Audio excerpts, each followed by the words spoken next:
আপনি কি এমন মানুষের মাঝে আছেন যারা আপনাকে গুরুত্ব দেয় না, যারা আপনার উপস্থিতিকে বুঝেও বুঝতে চায় না, যাদের কথা শুনলে মনে হয় আপনাকে অপমান করাই যেন স্বাভাবিক? তাহলে এবার সময় এসেছে নিজের আত্মসম্মান রক্ষা করার। এই 5টি সহজ উপায় হয়তো আপনাকে সাহস দেবে নিজেকে হারাতে হারাতে আবার নিজেকে ফিরে পাওয়ার।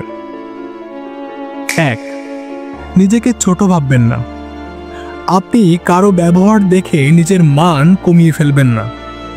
আপনার মূল্য আপনি জানেন, আর যারা আপনাকে অসম্মান করে আসলে তারা নিজের মানটাই দেখায়। 2. একটা সীমা টানুন। সবাইকে ভালোবাসা যায়, কিন্তু সবাইকে সহ্য করতে হয় না। যেখানে বারবার অপমান হয় সেখানে স্পষ্ট করে বলুন, এই ব্যবহার আমি মেনে নেব না। 3.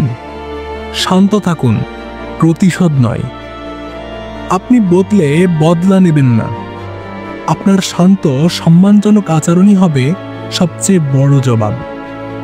যেখানে শব্দের যুদ্ধ চলে সেখানে নীরবতা অনেক বেশি শক্তিশালী। 4. বারবার নিজেকে প্রমাণ করবেন না। যারা আপনাকে বুঝবে না তাদের সামনে নিজেকে বারবার প্রমাণ করতে যাবেন না।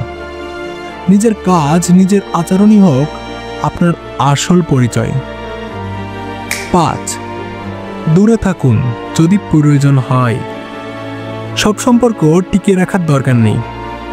যদি কোনো সম্পর্ক বারবার আপনাকে কষ্ট দেয় তাহলে একটু দূরে থাকাই ভালো।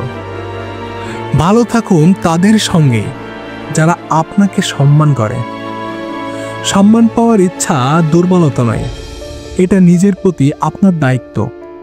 এই কথাগুলো যদি আপনার মনের সঙ্গে মিলে যায় তাহলে শেয়ার করুন তাদের সঙ্গে যারা আজও নীরবে কষ্ট সহ্য করছে। আর এমন সাহস জাগানো ভিডিও পেতে সাবস্ক্রাইব করে পাশে থাকুন।